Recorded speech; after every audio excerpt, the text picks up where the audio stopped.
எப்பா, நான் சாப்பிட்றது நீ நினைக்கிற மாதிரி விலங்கின பசு இல்ல, நரப்பசு. அதுவும் 5 வயசுக்குள்ளானதா தான் இருக்கணும். அதுலயும் அது கண்டிப்பா ஆண் பிள்ளையா தான் இருக்கணும். உடல் உறுப்புகள்ல எல்லாம் எந்தவித குறைபாடும் இருக்கக்கூடாது.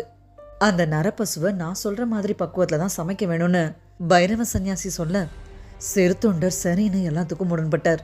இன்னும் கேட்டுக்கோப்பா, அவன் வீட்டுக்கு ஒரே பிள்ளையா இருக்கணும். அவன் உடலை தாயார் பிடிச்சுக்க, தந்தையார் அறிஞ்சு சமைக்கணும். அப்படி சமைக்கிறப்போ யாரும் கவலைப்படவே கூடாது. சந்தோஷமா செஞ்சு தரணும்னு நிபந்தனைகள் விதிக்க சிறு தொண்டரும் சரின்னாரு. சரி, உணவை தயார் பண்ணிட்டு என்ன கூப்பிடுங்க, அது வரைக்கும் இங்கே காத்துட்டு இருக்கேன்னு சொல்ல சிறு தொண்டரும் அங்கிருந்து பணிஞ்சு விடை பெற்று போனார்.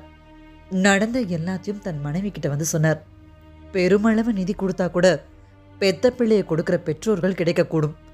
ஆனா தாம் பெத்த பிள்ளைய தானே கையால அறிகிற பெற்றோர்கள் எங்க தேடினாலும் கிடைக்க மாட்டாங்க.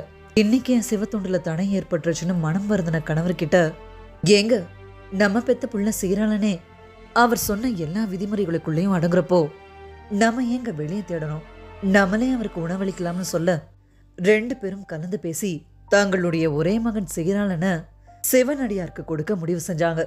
பள்ளியில இருந்த பிள்ளைய போய் சிறு தொண்டர் அழைச்சு வந்தார். அவனை நீராட்டி அலங்காரம் செஞ்ச திருவெண்காட்டு நங்கை கடைசியா ஒரு முறை தான் பெத்த பிள்ளைய வாரி அணைச்சு முத்தமிட ஆசைப்பட்டா. ஆனா எச்சில் பட்ட உணவு இறைவனுக்கு எப்படி படைக்க முடியும்னு ஒரு கணம் நினைச்சவ அந்த ஆசையை கூட அழிச்சுக்கிட்டு அவனை கணவர்கிட்ட ஒப்படைச்சா. சமையல் அறைக்கு அடுத்து இருந்த ஒரு அறைக்கு அழைச்சிட்டு போனாங்க. பெற்ற தாயான திருவெண்காட்டு நங்கை மலர்ந்த முகத்தோட தன் மகன் சீராளனோட கால்களை தன் மடிக்குள்ள அடக்கி அவன் கைகளை பிடிச்சுக்க தந்தை மாறாத புன்சிரிப்போட பிள்ளையுடைய தலையை பிடிச்சார்.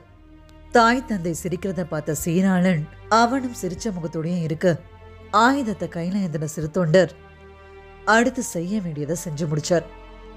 தலையுடைய இறைச்சி அமுது சமைக்க உதவாதுன்னு நினைச்சவர் அதை கழிச்சுட்டு மத்த உறுப்புகளுடைய இறைச்சிய கறி சமைக்கிறதுக்கு ஏத்தபடி மனைவி கிட்ட கொடுத்தார்.